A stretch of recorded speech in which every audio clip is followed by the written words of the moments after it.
ادینہ کی دوست اروبا کے گھر وہ اس کی بھانجی کے عقیقے پر مدعو تھے۔ وہ صوفے پر بیٹھا ہمدان بھائی سے کوئی بات کر رہا تھا جب ادینہ نے ایک نومولود بچی اچانک ہی اس کی گود پہ ڈال دی تھی۔ وہ چھوٹی سی بچی، اس کا کوئی وزن ہی نہ تھا۔ وہ آنکھیں موندے سوئی ہوئی تھی، اس کے ننھے ننھے سے بند ہاتھ، انگلیاں، بھینچے ہوئے لب، اور فارس نے ایک دم سے گھبرا کر وہ بچی فوراً سے واپس کر دی تھی۔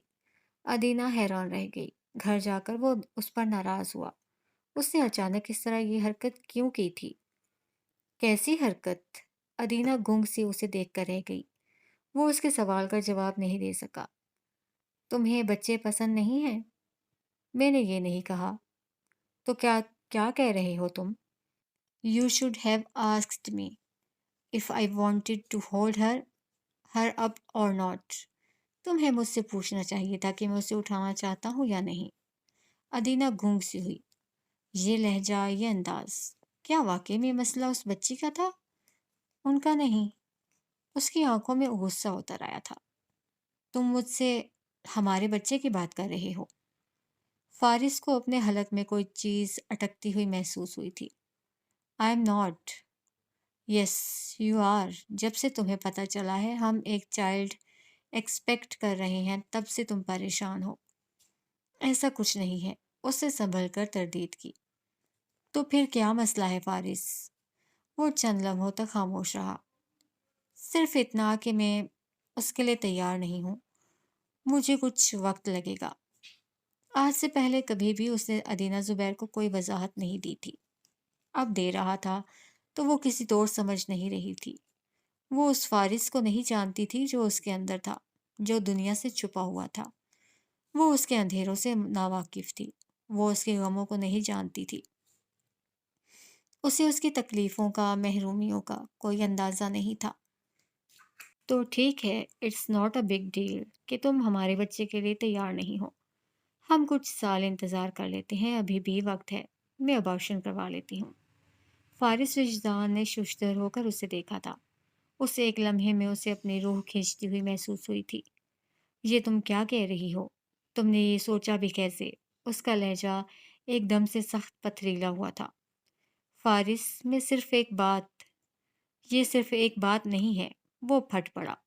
ادینہ اپنی جگہ تھم سی گئی۔ اس کی شادی شدہ زندگی میں فارس ایک بار بھی اس طرح غصے میں نہیں آیا تھا، نہ کبھی اس کی آواز بلند ہوئی تھی۔ میں نے صرف ایک بات کی ہے تمہارے اندر جاننے کے لیے کہ تم کیا چاہتے ہو۔ اس نے آگے بڑھ کر اس کے بازو پر ہاتھ رکھتے ہوئے نرمی سے کہا۔ مجھے تمہارا رویہ ٹھیک نہیں لگ رہا۔ ہر نیا کپل خوش ہوتا ہے، پر ہم خوش نہیں ہو رہے۔ میں بہت ایکسائٹیڈ ہوں، پر میں نہیں جانتی تمہارے ذہن میں کیا چل رہا ہے، لیکن تم خوش نہیں ہو۔ میں شاپنگ کی بات کرتی ہوں اور تم اگنور کر دیتے ہو۔ ہم نے ابھی تک آنے والے کل کی کوئی بات ہی نہیں کی۔ ہم نے نام تک نہیں سوچا۔ ہم نے یہ بھی ڈیسائیڈ نہیں کیا کہ ہم مل کر اپنے بچے کے لیے کیا کچھ کرنے والے ہیں۔ That's what a normal couple usually do۔ اروبا کی بھابھی کا تیسرا بیبی ہے اور وہ ابھی سے اس کے لیے اس طرح سے ایکسائٹیڈ ہیں جیسے وہ پہلی بار ماں باپ بن رہے ہوں۔ اس نے توقف کیے بغیر ایک ہی سانس میں وضاحت دے ڈالی تھی۔ میں جو بھی سوچوں یہ آخری بات ہوگی جو تم نے سوچی، اور اتنے دھڑلے سے کہہ بھی دی۔ اس نے بھاری سانسوں کے بیچ کہا، لہجہ ہنوز سرد، آنکھوں میں خون اترا ہوا تھا۔ آئی ایم سوری، مجھ سے غلطی ہو گئی۔ اس نے تسلیم کر لیا۔ میری زندگی میں جو بھی چینج ہو میں اسے فوراً قبول نہیں کر سکتا۔ مجھے تھوڑا وقت چاہیے ہوتا ہے۔ You need to understand. سنجیدگی سے کہہ کر وہ ٹائی کی نوٹ ڈھیلی کرتا ہوا بیڈ روم میں چلا گیا۔ ادینہ اپنی جگہ کھڑی رہ گئی۔ فارس وجدان کا رویہ اس کی سمجھ سے باہر ہوا تھا۔ اس کا غصہ، گھبراہٹ، خاموشی، اور پھر ابارشن کے ذکر پر ایسا رد عمل۔ اس کے دماغ میں آخر چل کیا رہا تھا؟ سمجھنے سے قاصر تھی۔ اگلے چند دنوں میں اس کے تمام خدشات غلط ثابت ہو گئے۔ جیسا وہ سوچ رہی تھی ویسا کچھ نہ تھا۔ فارس ویکلی چیک اپ کے لیے اس کے ساتھ گیا تھا اور اس کا پہلے سے بھی زیادہ خیال رکھنے لگا تھا۔ یہ الگ بات تھی کہ وہ بچے کے متعلق کوئی بات نہیں کرتا تھا۔ اس نے دوپہر میں اس سے بچے کی شاپنگ کی بات کی، خیال تھا وہ بہانہ کر دے گا جیسا کہ وہ پچھلے 1 ماہ سے کر رہا تھا، مگر اس کی حیرت کی انتہا نہ رہی جب وہ اس کے لیے تیار ہو گیا۔ اس رات وہ دونوں اکٹھے ہی مال گئے تھے۔ یہ پہلی شاپنگ تھی، طے پایا گیا تھا خواہش کے مطابق وہ دونوں شاپنگ کریں گے، بتائے بغیر۔ کم آن ادینا، وہ ذرا سے اریٹیٹ لگ رہا تھا۔ کوئی ایکسکیوز نہیں، وہ اس سے پہلے ہی شاپ میں گھس گئی۔ کوٹ کی جیبوں میں ہاتھ ڈالے وہ اس کی بچکانہ سوچ پر سر جھٹک کر رہ گیا۔ شاپ میں داخل ہوتے ہی کچھ دیر تک تو بس ایسے ہی ٹہلتا رہا کہ اسے اپنی خواہش کو سمجھنے میں بہت دقت ہو رہی تھی، مگر بعد میں چھوٹی چھوٹی مختلف اشیاء کو دیکھتے اس کے قدم گرلز سیکشن کی طرف اٹھ گئے۔ وہ گلابی رنگ کے کھلونوں اور کپڑوں کو، ننھے جوتوں کو اور سویٹرز کو دیکھنے لگا۔ کئی کھلونے اس نے ہاتھوں میں لیے، کئی چیزوں کی قیمت چیک کی، نگاہیں اطراف میں گھومتی بھٹکتی رہیں، پھر ایک ننھی سی فراک اٹھا لی۔ ادینا عقب سے جانے کہاں سے نمودار ہوئی، ہنستے ہوئے اس کے ہاتھوں سے فراک لے کر دیکھنے لگی۔ تو تمہیں بیٹی چاہیے؟ میں نے ایسا تو نہیں کہا، وہ ایک دم سے گڑبڑایا۔ تمہارے دل تک پہنچنا اتنا بھی مشکل نہیں، وہ ہنس کر بولی۔ فارس وجدان کو بیٹی چاہیے تھی، ادینا زبیر کو بیٹے کی خواہش تھی۔ جب تک بیبی جینڈر کا علم نہیں ہوگا کیا ہم اسی طرح الگ الگ شاپنگ کریں گے؟ گھر پہنچ کر اس نے فارس سے کہا۔ وہ مسکرا کر رہ گیا۔ میرے خیال سے ہمیں انتظار کر لینا چاہیے۔ نگاہیں فائل پر جم گئیں۔ وہ کام میں مصروف نظر آ رہا تھا۔ وہ گال کے نیچے بازو رکھے اسے دیکھتی رہی۔ کیا وہ واقعی خوش ہے یا بس دکھاوے کو اس کا ساتھ دے رہا ہے؟ اس نے سوچا۔ حالانکہ آج وہ اس کے ساتھ مال گیا تھا، اس کا رویہ بھی ٹھیک تھا اور وہ اسے خوش بھی لگ رہا تھا۔ اگلے دن اس نے بچوں کے نام کے حوالے سے بات کی، ایک لمبی سی لسٹ اسے تھما دی۔ وہ اپنے سارے کام چھوڑ کر اس کے ساتھ بیٹھ گیا تھا۔ کتنے ہی نام تھے جو ادینا نے پسند کیے اور اس نے ریجیکٹ کر دیے، کتنے ہی نام ایسے تھے جو اسے پسند آ رہے تھے اور وہ ریجیکٹ کر رہی تھی۔ اندر اندر سے وہ جانچ بھی رہی تھی وہ اپنے بچے کے لیے کتنا سنجیدہ ہے۔ اسے نظر آ رہا تھا۔ میری طرف سے 2 نام فائنل سمجھو۔ بالآخر اس نے لسٹ نیچے رکھ دی۔ اور وہ 2 نام کون سے ہیں؟ وہ میز پر کوہنی جمائے نیلی بلوری آنکھوں میں الفت سی لیے پوچھنے لگی۔ بیٹی ہوئی تو جنہ، بیٹا ہوا تو ریان۔ جو نام لسٹ میں نہ تھے وہ نام اس نے طے کر لیے۔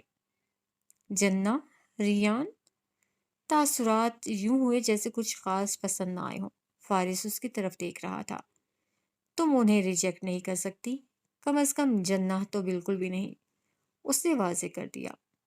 کیوں؟ ایسی کیا خاص بات ہے اس نام میں؟ اچھا نام ہے، چھوٹا ہے، کیوٹ لگے گا۔ وہ ہلکے پھلکے لہجے میں گویا ہوا۔ فائل پھر سے اٹھا لی۔ یا پھر اس نام کی کوئی لڑکی تمہاری زندگی میں آ چکی ہے؟ فائل پر سائن کرتے فارس وجدان کی حرکت تھم گئی۔ سر اٹھا کر ادینا کو دیکھا۔ وہ اس کے چہرے پر ابھرتے سنجیدہ تاثرات کو دیکھ کر ایک دم سے سنبھلی۔ جسٹ کڈنگ یار، تم تو سیریس ہی ہو گئے ہو۔ ہنس کر کاغذات سمیٹنے لگی۔ فارس وجدان کی نگاہیں کافی دیر تک اس پر جمی رہی تھی۔ سنڈے کو اس کا آف تھا۔ وہ ادینا کو اس دن اپنی جاب پروموشن کی خوشی میں ایک مہنگے ریسٹوران میں لایا تھا۔ اس دن اس نے اپنی جیب کی پرواہ کیے بغیر اسے کافی مہنگی شاپنگ بھی کروائی تھی۔ اسے جس چیز پر ہاتھ رکھا تھا اسے دلا دی تھی۔ کھانا کھاتے ہوئے اوپن ایریا میں وہ اس کے ساتھ بیٹھی خود کو دنیا کی خوش قسمت ترین لڑکی تصور کر رہی تھی۔ فارس وجدان کی سنگت میں آنے والے کل کو سوچتے ہوئے، ایک مکمل سی زندگی کا تصور کرتے ہوئے وہ صدقے دل سے مسکرا بھی رہی تھی۔ اس نے جو خواہش کی پوری ہوئی تھی، جس کا ساتھ چاہا تھا اسے مل گیا تھا۔ وہ اس کے ساتھ باتیں کر رہی تھی، جذبات کا اظہار بھی۔ وہ مبہم سا مسکراتے ہوئے اسے جواب دے رہا تھا۔ کھانا کھانے کے بعد وہ ریسٹ روم چلی گئی تھی۔ ہاتھ دھوتے ہوئے اس نے آئینے میں خود کو دیکھا تھا۔ میک اپ سے مکمل آری چہرہ فریش لگ رہا تھا۔ اس کے گھنگریالے سے سنہرے بال جوڑے میں مقید تھے۔ اس نے چند ایک لٹوں کو بل دے کر کان کے پیچھے اڑس دیا۔ ہینڈ بیگ شولڈر پر ڈالتے ہوئے باہر آ گئی۔ ریلنگ کے پاس کسی انگریز لڑکی کے ہمراہ بیٹھے حماد شیرازی کی نگاہ اس پر پڑی تھی۔ وہ پہلی نظر یوں پڑی کہ وہ ہٹانا بھول گیا تھا۔ اس کی نگاہوں نے ادینہ زبیر کا دور تک تعقب کیا تھا، اور اگلے ہی پل اسے فارس وجدان کے برابر بیٹھتا دیکھ کر وہ اپنی جگہ تھم گیا تھا۔ ویٹر اب انہیں کافی پیش کر رہا تھا۔ وہ لڑکی اب کسی بات پر ایک دم سے مسکرائی تھی۔ اس کی کیفیت لمحے بھر میں بدل گئی، وجود شعلوں میں گھر گیا۔ وہ اپنی میز چھوڑ کر اٹھ گیا۔ ویٹر کو بل پے کرتے فارس وجدان بھی اپنی بیوی کے ہمراہ تھا، اور دوسرے ہی پل وہ آمنے سامنے ہوئے تھے، فارس وجدان اور حماد شیرازی۔ فارس کے چہرے سے مسکراہٹ کے تمام رنگ ایک دم سے غائب ہوئے تھے، آنکھوں کی نرمی ختم ہو گئی تھی، لب بھینچ گئے۔ حماد اپنے ٹراؤزرز کی جیب میں ایک ہاتھ ڈالے ادینہ زبیر کی طرف متوجہ ہوا تھا۔ ادینہ نے لمحوں میں ہی جان لیا کہ مہنگے قیمتی کپڑوں میں ملبوس وہ شخص کوئی عام نہیں تھا۔ ہیلو فارس، کیسے ہو؟ سلام کے لیے ہاتھ بڑھاتے ہوئے وہ اچانک ہی یوں مخاطب ہوا تھا جیسے ان کے مابین اسی طرح سلام دعا ہوتی رہتی ہو۔ فارس نے ہاتھ نہیں تھاما تھا۔ حماد نے مسکراتے ہوئے پیچھے ہٹا لیا۔ غالباً آپ، اسے سوالیہ سی نگاہ ادینہ زبیر پر ڈالی۔ مسز فارس، مسکراتے ہوئے اس نے اپنے شوہر کے بازو میں ہاتھ ڈالا۔ اس نے بھویں اچکا کر کچھ حیرت سے فارس کو دیکھا۔ وہ ابھی تک اپنی جگہ منجمد سا خاموش کھڑا تھا۔ تم نے بتایا ہی نہیں، شادی کر لی، کارڈ بھیج دیتے، ہماری پوری فیملی شادی اٹینڈ کرتی، مجھے تو بہت خوشی ہوئی۔ وہ اس سے یوں مخاطب تھا جیسے بہت پرانی دوستی ہو، یوں جیسے وہ ایسے ہی نارمل ہو کر ایک دوسرے سے بات کرتے رہتے ہوں۔ وہ اپنے اندر آگ لیے ضبط سے تحمل سے کھڑا تھا۔ وہ حماد کو اپنے راستے سے ہٹا کر وہاں سے نکلنا چاہتا تھا۔ اور آپ غالباً فارس کے دوست ہیں؟ ادینہ اس کے تاثرات سے قطعی بے پرواہ اپنی دھن میں پوچھنے لگی۔ ارے نہیں، فرینڈ نہیں، فارس میرے گرینڈ فادر کے ملازم کا بیٹا ہے۔ He used to live in our house. میرے گرینڈ فادر نے ہی اس کی کفالت کی۔ میرے grandfather, you must know him, Azam Shirazi, head of Shirazi enterprises. Hammad Shirazi کے تعارف نے ادینہ زبیر کے سامنے اس کے وجود کے پرخچے اڑا دیے تھے۔ اس نے کمال ضبط کا مظاہرہ کرتے ہوئے اپنی مٹھیاں سختی سے بھینچ لیں۔ ادینہ لمحے بھر کے لیے ساکت ہوئی تھی۔ اس سے پہلے کہ وہ کچھ سمجھ پاتی، حماد کو کچھ غصے اور نفرت سے دائیں طرف دھکیلتے وہ ادینہ زبیر کا ہاتھ گرفت میں لیے وہاں سے چلا گیا۔ ٹراؤزرز کی جیبوں میں ہاتھ ڈالے، ایک خفیف سی مسکراہٹ لبوں پر سجائے، حماد شیرازی اسے جاتا ہوا دیکھتا رہا تھا۔ وہ جب سے گھر آئے تھے ان کے مابین ایک خاموشی سی چھائی ہوئی تھی۔ ادینہ کچھ الجھن کا شکار تھی۔ حماد شیرازی نے جو بات کی تھی اسے وہ کسی طور ذہن سے نکال نہیں پا رہی تھی۔ فارس کے تاثرات سے تو یہی لگ رہا تھا جیسے دونوں کے مابین کوئی پرانی مخاصمت ہو، اور پھر اس نے حماد کی بات کی کوئی تردید بھی نہ کی تھی۔ تم نے کبھی بتایا نہیں کہ… وہ کچھ کہتے کہتے رک گئی تھی۔ فارس لیپ ٹاپ کھولے بیٹھا تھا۔ کہ کیا؟ سر اٹھا کر ادینہ کو دیکھا۔ اس کے لہجے میں سختی اتر آئی تھی۔ جو حماد شیرازی نے کہا، کیا بتانا ضروری تھا؟ میں ایسا تو نہیں کہہ رہی ہوں۔ پھر کیا کہہ رہی ہو؟ میں تو بس صرف یہ جاننا چاہ رہی ہوں تمہاری زندگی، تمہارے بارے میں۔ شادی سے پہلے تمہیں میرے بارے میں کچھ بھی جاننے کی خواہش نہیں تھی۔ اس نے نظر اٹھا کر اسے یاد دلایا۔ وہ ایک دم سے چپ ہوئی۔ تب تمہیں صرف میری ذات سے غرض تھی، اب تمہیں سب جاننا ہے۔ اس کا لہجہ بے حد تلخ ہو رہا تھا۔ ادینہ کو ایک دم سے احساس ہوا اس کا سوال غلط تھا، جواب بھی غلط تھا۔ وہ ایک دم سے محتاط ہو کر سنبھل گئی۔ میں تو بس یہ جاننا چاہ رہی تھی جو بات اس نے کہی۔ کیا تمہارے ڈیڈ واقعی میں ان کے سرونٹ؟ کیا اس سے کوئی فرق پڑتا ہے؟ تردید یا تائید کیے بغیر اس نے ادینہ کی آنکھوں میں سختی سے دیکھتے سوال پوچھا تھا۔ نہیں، میرا مطلب یہ نہیں تھا۔ میں تو بس… کہہ کر اپنا ہاتھ اس کے ہاتھ پر رکھا، خود کو کمپوز کرتی مسکرائی۔ صرف بات کر رہی تھی، ایسا کچھ نہیں ہے جیسا وہ کہہ رہا تھا، مختصر کہہ کر اس نے فائل اٹھا لی۔ ادینہ کچھ دیر تک اسے دیکھتی رہی۔ بھلا حماد شیرازی کو کیا ضرورت پڑی تھی اس طرح فارس وجدان کے متعلق غلط بیانی کرنے کی؟ وہ تو پورے وثوق سے کہہ رہا تھا، اس کے دادا نے ہی فارس کی کفالت کی تھی۔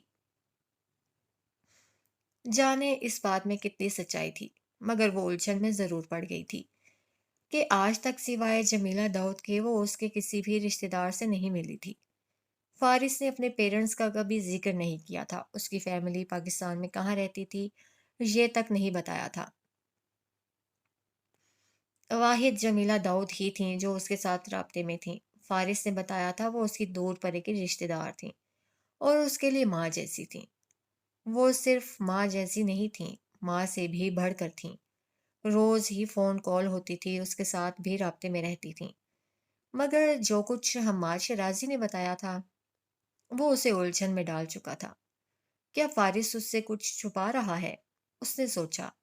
سوال کو صرف سوچ تک ہی محدود رکھا۔ فارس سے پوچھ کر وہ بدمزگی نہیں چاہتی تھی۔ اس نے کپڑے طے کرتے ہوئے فارس پر نظر ڈالی۔ اس کی پیشانی پر ہنوز بل ٹھہرے ہوئے تھے، آنکھوں سے غصہ جھلک رہا تھا۔ وہ گہری سانس لے کر وہاں سے اٹھ گئی تھی۔ اروبا کسی شادی پر انوائٹڈ تھی، وہ اکیلے نہیں جانا چاہتی تھی تو اسے بھی دعوت دے ڈالی تھی۔ فارس نے اجازت دی تو وہ اس کے ساتھ ہی چلی گئی۔ خیال تھا کوئی چھوٹا سا فنکشن ہوگا، مگر شادی ہال میں داخل ہوتے ہی اسے یوں لگا جیسے وہ کسی محل میں آ گئی ہو۔ ایسا پہلی بار ہوا تھا کہ وہ کسی ایلیٹ کلاس کا کوئی فنکشن اٹینڈ کر رہی تھی۔ اروبا کے پہلو میں پورے اعتماد کے ساتھ چلتے ہوئے اس نے گردن سیدھی کی تھی۔ اسے اپنے حسن کا ادراک تھا، اس امر کا بھی کہ ایسے کسی فنکشن میں خود کو کیسے پوز کرنا ہے، توجہ اور نگاہوں کا مرکز کیسے بننا ہے، اہم کیسے ہونا ہے۔ اس نے سیاہ رنگ کی سلک ساڑی زیب تن کر رکھی تھی، سنہری مائل بالوں کا جوڑا بنا رکھا تھا، سرخ رنگ کا ہلکا سا میک اپ، سرخ رنگ کی ہیلز اور کلائی بھری چوڑیاں۔ پاکستانی شادی کا فنکشن تھا تو وہ اسی مناسبت سے تیار ہوئی تھی۔ اس میں کوئی شک نہیں تھا کہ وہ بے انتہا حسین لگ رہی تھی اور اسی وجہ سے وہ ہر ایک کی نظروں میں بھی آ رہی تھی۔ مروتاً اور اخلاقاً مسکراتے ہوئے وہ اروبا کی کولیگ سے ملی اور پھر ایک میز سنبھال کر بیٹھ گئی۔ گردن اونچی کیے اب وہ ہر طرف دیکھ رہی تھی اور تب اچانک اس کی نگاہ حماد شیرازی پر پڑی تھی۔ وہ شہزادوں کی سی آن بان کے ساتھ سیاہ تھری پیس سوٹ میں ملبوس اسپائرل سٹیئر کیس سے اترتا ہوا نیچے آ رہا تھا۔ وہ اسے دیکھ چکا تھا اور وہ اب اس کی طرف ہی آ رہا تھا۔ مروتاً اسے بھی اپنی جگہ سے اٹھنا پڑا تھا۔ اس کے قیمتی کپڑے، پرفیوم، اس کی شہزادوں جیسی آن اور شان، وہ ایک دم سے متاثر اور مرعوب ہوئی تھی۔ "It is nice to meet you again. You too." اس نے مسکراتے ہوئے اپنا ہاتھ نزاکت سے اس کے ہاتھ میں دے دیا۔ "آپ کے شوہر نہیں آئے؟" "نہیں، میں وہ اپنی فرینڈ اروبا کے ساتھ آئی ہوں۔" اس نے بھویں اچکائیں اور پھر مسکرایا۔ "آئیے، میں آپ کو اپنی ممی سے ملواتا ہوں۔" وہ اسے ساتھ لیے بالکل سامنے ہی کھڑی کچھ خواتین کی جانب بڑھا تھا اور اس کے پکارنے پر جس خاتون نے مڑ کر اسے دیکھا ان پر نظر پڑتے ہی وہ اپنی جگہ پتھر ہو گئی۔ جمیلہ داؤد، فارس وجدان کی رشتہ دار خاتون۔ جتنی صورت سے اس کی آنکھوں میں حیرت اتری تھی اتنی ہی صورت سے ان کے تاثرات بدلے تھے۔ اسے یہاں اس طرح اور پھر اپنے بیٹے کے ساتھ دیکھ کر وہ بھی سکتے میں آ گئی تھیں۔ "آپ کیسی ہو بیٹا؟" انہوں نے خود کو سنبھالتے ہوئے تاثرات نارمل کر لیے۔ ایک نظر حماد کو دیکھتے اسے گلے لگایا۔ "ارے، آپ تو جانتی ہیں اسے۔" وہ مسکرایا۔ مسز شیرازی اس لمحے بالکل بھی مسکرا نہ سکیں۔ ادینہ کے تاثرات سارا وقت کنفیوژن لیے رہے، ٹھیک سے وہ کچھ بھی انجوائے نہ کر سکی۔ شام 10 بجے وہ گھر آئی تو فارس کچن میں تھا۔ اس نے برنر پر دودھ چڑھا رکھا تھا، موبائل فون کان سے لگائے وہ آفس کے معاملات ڈسکس کر رہا تھا۔ گردن موڑ کر اسے دیکھتے ہوئے ہاتھ ہلایا۔ اپنا پرس کاؤنٹر پر رکھتی وہ کرسی کھینچ کر بیٹھ گئی۔ فریزر کھول کر پانی کا گلاس اس کے سامنے رکھتے ہوئے اس نے برنر بند کر دیا۔ کیسا رہا تمہارا دن؟ ٹھیک رہا، کہہ کر چند گھونٹ مزید لیے، پھر گلاس رکھ دیا۔ کافی اونچے بڑے خاندان کے لوگ آئے ہوئے تھے۔ مجھے اندازہ نہیں تھا اروبا شیرازی انٹرپرائزز میں جاب کرتی ہے۔ فارس اپنی جگہ ساکت ہوا۔ جمیلہ آنٹی بھی وہاں تھیں، ان سے بھی ملاقات ہوئی۔ وہ کہہ رہی تھی اسے اپنا سانس لمحے بھر کے لیے رکتا ہوا محسوس ہوا تھا۔ وہ اس کے خاندان کی شان و شوکت، ان کی دولت، اسٹیٹس، ان کا رہن سہن دیکھ کر آئی تھی۔ جس ہال میں شادی کی گئی تھی وہ لندن کا مہنگا ترین ہال تھا۔ اس کے تاثرات بدلے ہوئے سے تھے، آنکھوں کی چمک بڑھی ہوئی تھی۔ تم نے بتایا ہی نہیں کہ وہ ہارون شیرازی کی وائف ہے، میں تو انہیں ایک عام سی خاتون سمجھتی رہی۔ فارس کو ایک دم سے اپنا دم گھٹتا ہوا محسوس ہوا۔ اروبا کو دعوت نامہ ملا تھا، وہ اسے بھی ساتھ لے گئی تھی۔ کاش اسے پتا ہوتا تو وہ اس سے نہ جانے دیتا۔ فارس، کیا سچ میں؟ اگر وہ تمہارے ریلیٹیو ہیں تو تم… اشارہ اس جانب تھا کہ وہ اتنی شاندار اور فارس اتنی عام سی زندگی کیوں گزار رہا ہے، ان حالات میں کیوں رہ رہا ہے۔ فارس وجدان کو اپنا دماغ ایک دم سے معاف ہوتا ہوا محسوس ہوا۔ وہ اسے کیا جواب دے گا؟ کیا وضاحت، کیا دلیل؟ اس کی گھبراہٹ ایک دم سے بڑھ گئی۔ کافی پیو گی؟ اس نے سنبھل کر پوچھا۔ تم موضوع بدل رہے ہو۔ میرا نہیں خیال اس پر کوئی بات بنتی ہے۔ وہ رخ بدل گیا۔ آنٹی تمہاری رشتہ دار ہیں، یعنی شیرازی خاندان کے ساتھ تمہارا تعلق ہے۔ اس کی آنکھیں پھیلی ہوئی تھیں۔ فارس کے اندر خطرے کی گھنٹی اندر کہیں بج اٹھی۔ زمین قدموں سے نکلی نہیں تھی، مگر وہ خود کو فضا میں کہیں معلق سا محسوس کر رہا تھا۔ اس کے پاس اس لمحے ادینہ زبیر کی تردید کرنے کے لیے کوئی لفظ نہیں تھا۔ قسمت نے کیا خوب چال چلی تھی۔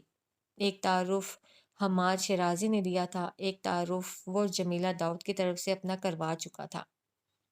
تائید یا تردید وہ دونوں نہیں کر سکتا تھا۔ فارس، میں بزی ہوں، بعد میں بات کرتے ہیں۔ برنر بند کرتے وہ اسی وقت کچن سے نکل گیا۔ اگلے کئی دنوں تک جتنی بار اس نے اس مسئلے سے، اس ٹاپک سے، اس گفتگو سے فرار کی کوشش کی، ادینہ زبیر نے اتنی ہی بار سوال کیے۔ اسے اچانک ہی اس کے خاندان، اس کے رشتہ داروں میں دلچسپی پیدا ہو گئی تھی۔ وہ اس کے بارے میں سب کچھ جاننا چاہتی تھی۔ وہ کسی بات کا کوئی جواب نہیں دے رہا تھا۔ وہ اپنی مرضی کے مفہوم اور نتیجے اخذ کرتی اس کی پریشانی بڑھاتی جا رہی تھی۔ اس کا خیال تھا چونکہ وہ اس کے رشتہ دار ہیں، اسے ان سے ہیلپ لینی چاہیے۔ وہ اپنی جاب میں اسٹرگل کر رہا ہے، اسے ان سے بات کرنی چاہیے۔ شیرازی انٹرپرائزز میں جاب کرنے والوں کو کتنی مراعات ملتی تھی، اس کا اندازہ اسے بہت اچھے سے ہو گیا تھا۔ اروبا کو اچھی خاصی پے ملتی تھی۔ فارس، تم سن بھی رہے ہو میں کیا کہہ رہی ہوں؟ Adina, just stop. اس کی برداشت ختم ہوئی تو جھلا کر کہا، روک دیا۔ I don't want to talk about it۔ تم ہر بات پر انکار کرتے ہو۔ حالات کیسے بدلیں گے؟ زندگی کیسے بدلے گی؟ وہ لڑ پڑی۔ کیا ہے ہمارے حالات کو؟ اسے بھی غصہ آ گیا۔ اور کیا ہے ہماری زندگی کو جسے بدلنے کی ضرورت ہے؟ اسے تم زندگی کہتے ہو؟ یہ گھر ہے جہاں ہم اپنے بچے کو ویلکم کریں گے۔ اس گھر میں… ہاتھ پھیلا کر اس نے اس چھوٹے سے فلیٹ کا مذاق اڑایا جسے وہ اپنی جاب سے اس وقت افورڈ کر سکتا تھا۔ ادینہ زبیر کو وہ چھوٹا سا ڈربہ ایک قید خانہ، ایک بند کوٹھڑی سی لگ رہا تھا۔ وہ ساکت نگاہوں سے اسے دیکھ رہا تھا۔ کچھ دن پہلے تک یہ گھر بھی تمہارے لیے ٹھیک تھا، میرے حالات بھی ٹھیک ہیں، اور اب اچانک کچھ نہیں ہوتا۔ میں کتنے ٹائم سے تمہیں کہہ رہی ہوں کہ ہمیں کوئی اچھا سا فلیٹ لینا چاہیے۔ تمہاری تنخواہ سے ہم دونوں کا گزارا مشکل ہوتا ہے، اور تم… فارس اسے دیکھے جا رہا تھا۔ کیا یہ وہی ادینہ زبیر تھی جو ایک کمرے کے فلیٹ میں بھی اس کے ساتھ رہ سکتی تھی، جسے اس کے حالات اور زندگی سے کوئی سروکار نہیں تھا، جس کے لیے فقط اس کی ذات اہم تھی، ساتھ اہم تھا، جسے کبھی بھی کسی چیز کو، پیسوں کو اس پر فوقیت نہیں دی تھی، جو ہے جیسا ہے کی بنیاد پر اسے قبول کر کے اب وہ ہر چیز میں کیڑے نکال رہی تھی۔ اپنی پیشانی مسلتے وہ اپنی جگہ کھڑا ہوا تھا۔ ضبط کرتا ہوا، لہجے کو حتی الامکان نرم رکھتا ہوا، اسے وضاحت دے کر اپنا موقف بتلاتا ہوا۔ مگر عدیلہ کی ایک ہی رٹ تھی، جمیلہ داؤد سے بات کر کے وہ اپنی جاب کا بندوبست کرے، ان سے ہیلپ لے، لون مانگے، کچھ کرے تاکہ ان کے حالات بہتر ہوں۔ اگر تم بات نہیں کر سکتے تو میں ان سے ڈونٹ یو ڈیئر ادینہ، اسے سختی سے منع کر دیا۔ فارس، مسئلہ کیا ہے تمہارے ساتھ؟ آئی لائٹ، اوکے، میں نے جھوٹ بولا۔ وہ پھٹ پڑا۔ وہ میری ریلیٹیو نہیں ہے، سو جسٹ اسٹاپ مینشنگ ہر، ان کا ذکر کرنا بند کر دو۔ وہ اپنی جگہ ساکت ہوئی۔ تم یہ کیا کہہ رہے ہو؟ وہی جو تم نے سنا، ان کے ساتھ میرا کوئی رشتہ نہیں ہے، شیرازی خاندان کے ساتھ میرا کوئی تعلق نہیں ہے، دل پر جبر کر کے اسے سخت لہجے میں واضح کر دیا۔ تم نے جھوٹ کہا؟ اس کے لب ہلے، آنکھوں میں صدمہ ٹھہر گیا۔ تو کیا وہ سچ میں شیرازی خاندان کے کسی ملازم کا بیٹا تھا؟ کیا سچ میں جمیلہ داؤد کے ساتھ اس کا کوئی رشتہ نہ تھا؟ آنٹی نے ہمارے نکاح میں تمہاری طرف سے شرکت کی تھی، انہوں نے ڈیڈ سے میرا رشتہ مانگا تھا، اب تم مجھ سے کہہ رہے ہو وہ تمہاری رشتہ دار بھی نہیں ہے، تم کیا چھپا رہے ہو مجھ سے؟ وہ چیخ پڑی، غصے سے چہرہ سرخ ہو رہا تھا۔ فارس بے بسی سے اسے دیکھ کر رہ گیا۔ ایسی مشکل سچویشن میں وہ پہلے کبھی نہیں پھنسا تھا۔ اپنی ذات پر اٹھتے کسی سوال پر ایسا جبر اور ایسا صبر بھی اس نے پہلے کبھی نہیں کیا تھا۔ ادینہ، وہ اسے دور رہنے کا اشارہ کرتی شدید غصے میں الٹے قدم پیچھے ہٹی تھی۔ تم نے کہا تھا تمہیں کسی بات سے کوئی فرق نہیں پڑتا، وہ بولا تو لہجے میں کرب پنہا تھا۔ جھوٹ سے پڑتا ہے، وہ غصے سے پاؤں پٹکتی کمرے میں بند ہو گئی تھی۔ فارس اپنی جگہ کھڑا رہ گیا تھا۔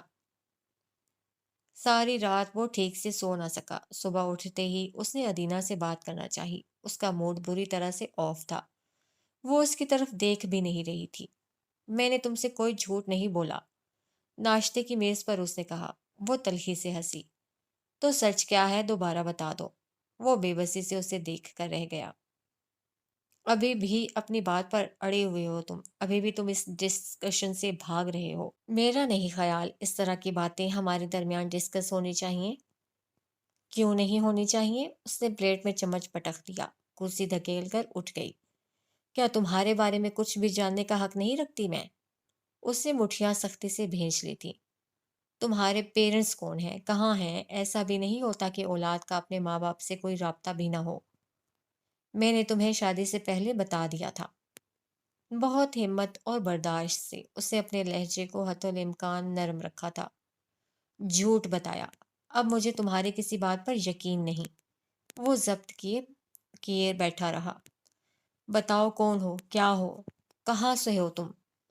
لب بھیج کر جس بدتمیزی سے اس نے سوال کیے وہ بمشکل ہی خود پر قابو پا سکا۔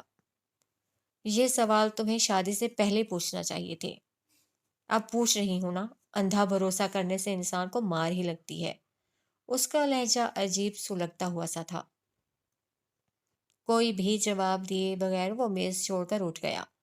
ناشتے کے بغیر ہی آفس چلا گیا۔ شام میں گھر واپس آیا تو وہ اس کا انتظار کیے بغیر ہی سو چکی تھی۔ شادی سے شدہ زندگی میں ایسا پہلی بار ہوا تھا۔ وہ ڈائننگ ٹیبل پر بیٹھا اب اکیلے ہی کھانا کھا رہا تھا۔ انہیں نہیں پتا تھا آنے والے دنوں میں یہ تنہائی ایک روٹین بننے والی تھی۔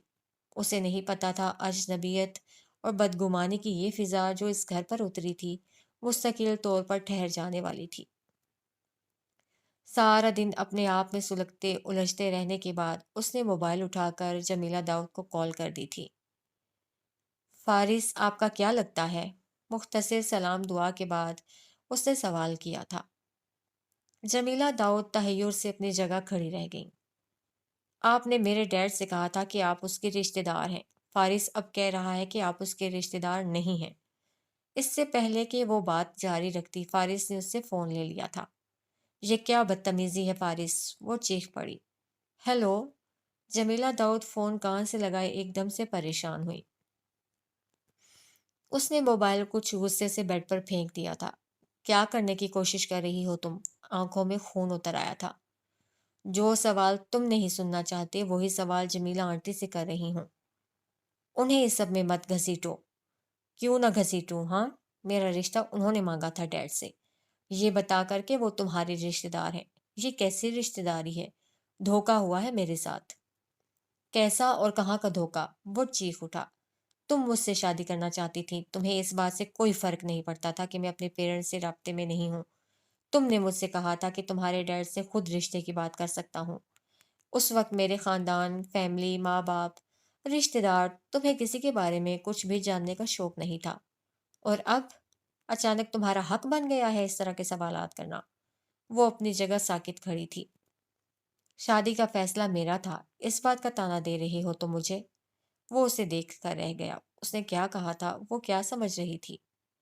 سچ کہتے ہیں، عورت محبت کا اعتراف کر کے خود کو مرد کی نظروں میں گرا دیتی ہے۔ وہ جھٹکے سے پلٹ کر اپنے کمرے میں بند ہو گئی۔ وہ کتنی ہی دیر تک اس بند دروازے کو دیکھتا رہا، پھر اس نے جمیلہ داؤد کو فون کیا۔ ممی، کیا آپ ادینہ کا نمبر بلاک کر سکتی ہیں؟ وہ پہلے سے پریشان ہو رہی تھی، اس کے اس مطالبے پر اور زیادہ ہو گئی۔